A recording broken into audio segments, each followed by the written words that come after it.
Dalam korespondensinya dari Ende dengan T.A. Hasan, seorang guru Persis dari Bandung, Bung Karno banyak mengungkapkan pandangannya mengenai Islam dan hubungannya dengan kehidupan bermasyarakat.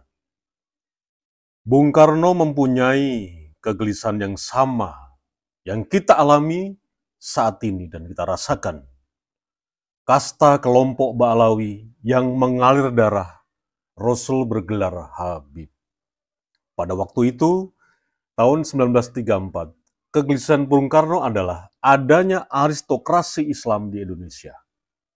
Tiada suatu agama yang mengendaki kesamarataan lebih daripada Islam. Iya, saya membaca itu bukunya beliau di bawah bendera revolusi. Iya. Jilid 1. Betul. Nah, itu menyangkut tentang surat menyurat beliau dengan Hasan Bandung, ketua Persis. Iya. Itu surat pertama itu, tanggalnya saya lupa ya, tahunnya tahun 1934. Tahun 34 ya. Ya, nah beliau memang meminta beberapa kitab dalam surat itu, misalnya kitab tentang Wahabi, tentang talqin, tentang kitab-kitab tauhid. Juga dia meminta permakluman agar saya dikirimi penjelasan Tuan Hasan tentang masalah Sayyid yang pada saat ini lagi ramai. Saat ini itu maksudnya 1934 ya.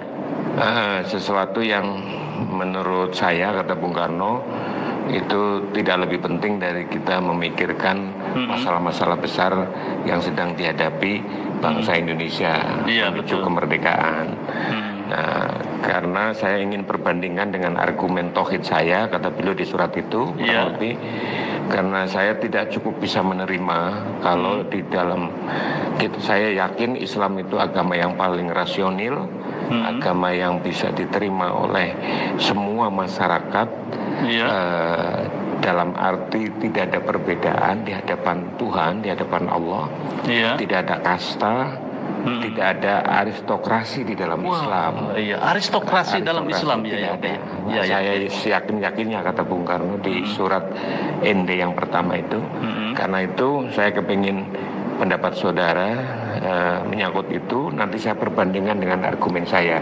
Tetapi saya sungguh sangat gelisah karena di tengah kita berjuang melawan penjajahan, sementara pihak masih berdebat soal nasab.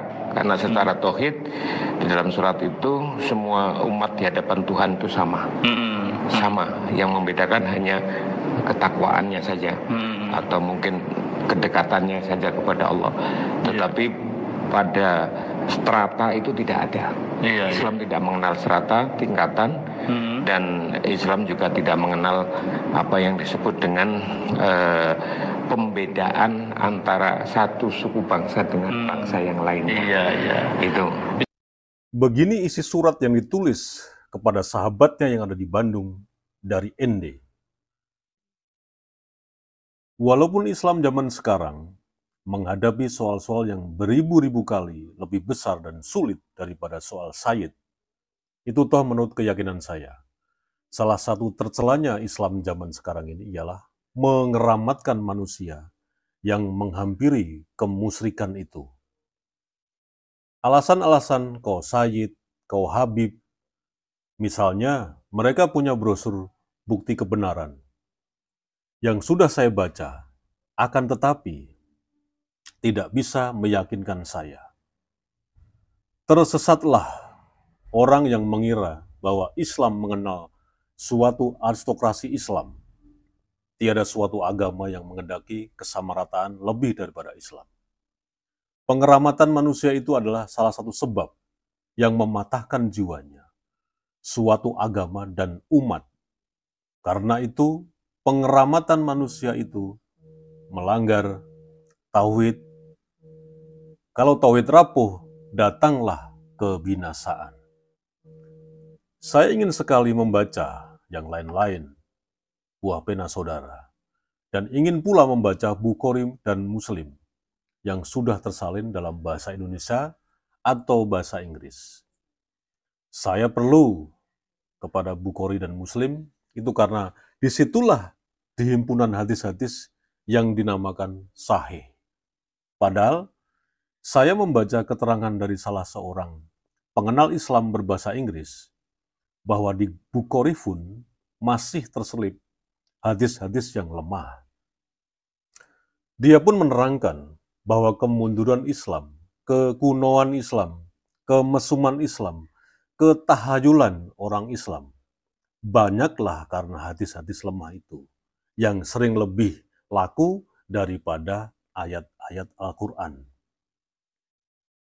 Berapa besarnya kebencanaan yang telah datang pada umat Islam dari misalnya hadis yang mengatakan bahwa dunia bagi orang Nasrani, akhirat bagi orang Muslim, atau hadis 1 jam bertafakur adalah lebih baik daripada beribadat 1 tahun, atau hadis orang-orang mukmin harus lembek dan menurut seperti unta yang telah ditusuk hidungnya